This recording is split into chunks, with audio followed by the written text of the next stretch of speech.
In a lot of family shows, when a kid or teenager does something wrong, it's usually no big deal. They might fail a test, break something, or get caught sneaking out.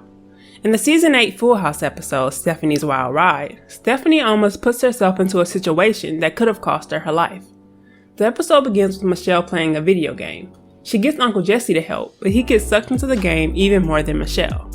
Meanwhile at the mall, Stephanie and Gia are there getting some ice cream and notice some guys, Jason and Barry, who they consider to be quite attractive.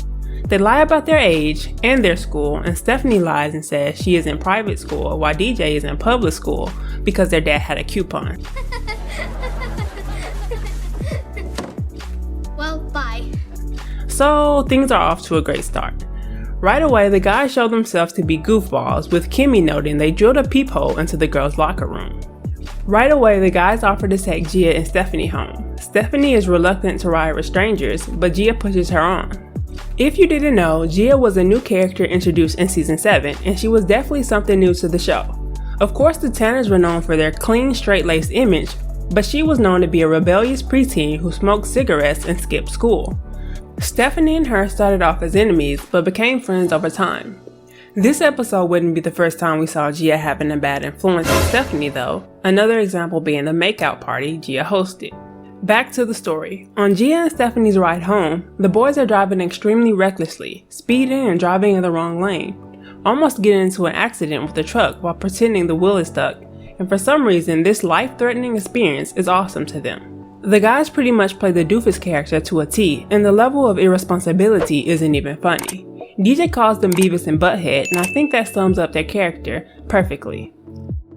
You don't have to go through the park to get to my house. Oh, don't worry, it's a shortcut. Hey, you know what would make it even shorter? If we went faster. Faster? Yeah. Stephanie comes home to DJ to tell her all about her great evening. DJ keeps things lighthearted, but it's clear Stephanie just does not get the magnitude of her actions. First, Jason drove on the wrong side of the road, and then he pretended like the steering wheel was locked. We came this close to a truck. Wow, does he have an older brother? Maybe we could all double date and drive off a cliff together. You might be wondering what the rest of the Tanners are up to. Well, they're still stuck on the game Michelle was playing in the beginning. Literally everyone is gathered around to watch, even comment. While everyone is hooked on the game, Gia shows back up and wants round 2 of the Joyriding.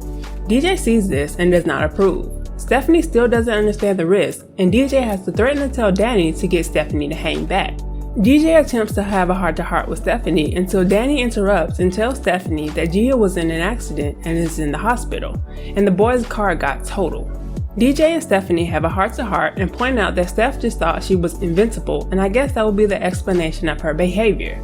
Lucky for her, she didn't get into the car because if she did, she could have got herself seriously hurt, and the Tanners had already suffered one vehicle-related death, with Pam being killed by a drunk driver.